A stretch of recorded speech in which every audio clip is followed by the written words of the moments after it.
Naniniwala ka ba sa kasabihan na huwag mong gawin sa iba ang ayaw mong gawin sa'yo? Marahil ay marami sa atin ang naririnig ang kasabihan na yan. Mahihahalin tulad ang kasabihan na yan sa karma. Kapag kasamaan ang ibinato mo, kasamaan din ang babalik sa'yo. At kapag kabutihan naman ang iyong ibinato ay ganoon pa rin ang babalik sa'yo. Paano na lamang kung nakuha mo ang tao sa maling paraan? May posibilidad nga bang makuha rin ang taong iyon mula sa iyo sa kung paano mo siya nakuha? Dear Papa Dudut, magandang araw sa iyo at sa iba pang mga tao na nasa likod ng iyong YouTube channel. Gusto ko rin po muna kayong pasalamatan dahil napili po ninyo ang aking kwento. Ngayon pa lamang ay iahanda ko na ang aking sarili sa masasakit na salitang mababasa ko sa comment section. Itago niyo na lamang po ako sa pangalang Monique. Ang edad ko po ay 30 years old at ngayon ay nakatira ako kasama ang mga magulang ko sa aming probinsya. Meron kaming maliit na sari-sari store at minsan ay tumutulong ako sa nanay ko sa pagbebenta ng mga niluluto niyang kakanin. Sobrang simple at tahimik ng buhay ko ngayon, Papa Dudut.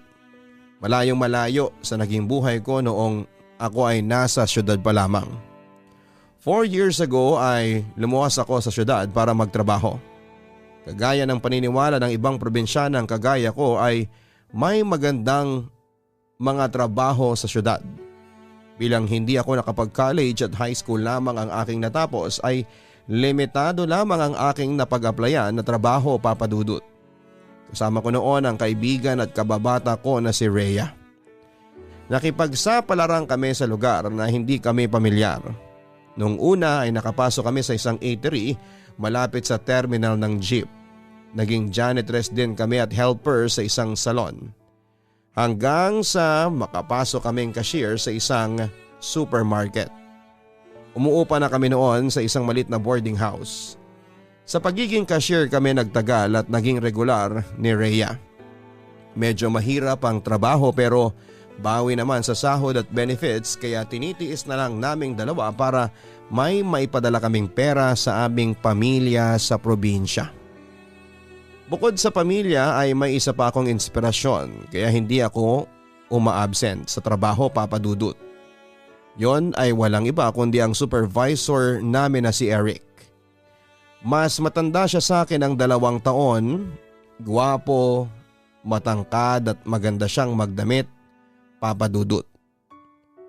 Napakatikas niyang tignan sa tuwing naglalakad siya. Halos lahat ng babae ay kinikilig sa kanya. Yun nga lang ay meron na siyang girlfriend. Sa kabila ng pagkakaroon niya ng nobya ay hindi ko pa rin napigilan ang aking sarili na magka-crush sa kanya. Ang sabi ko pa sa aking sarili ay okay lang yon dahil crush lang naman. Kapag dumaraan si Eric sa counter ay palagi ako nag-hello sa kanya. Talagang nagpapapansin ako sa kanya, Papa Dudut. Hindi siya suplado at nakikipag-usap pa sa amin kahit mas mataas ang posisyon niya. Hoy Monique, ang harot-harot mo ha. Palagi mong binabati si Sir Eric. Puna sa akin ni Rhea. Walang customer kaya may chance kaming makapagkwentuhan kahit na papaano. Gitera, palibasa hindi mo kaya na makipag-close kay Sir Eric. Hirap kong sagot sa aking kaibigan. Gaga ka? Ipapaalala ko lang sa'yo na may jowa na yung tao tapos nilalandi mo pa. Ang turan pa ni Rhea. O sa nilalandi ha? Hindi ba pwedeng friendly lang ako kay Sir Eric kasi friendly rin siya? Saka alam ko na may girlfriend si Sir eh. Hindi mo na kailangang ipaalala pa sa akin. Anong akala mo sa akin? Mga agaw. Mahaba kong tugon. Kahit ganon ang palagi kong isinasagot kay Rhea sa tuwing sinasabi niya na taken na si Sir Eric ay iba ang nasa puso ko, Papa Dudut. Bago ako matulog ay madalas kong iniisip na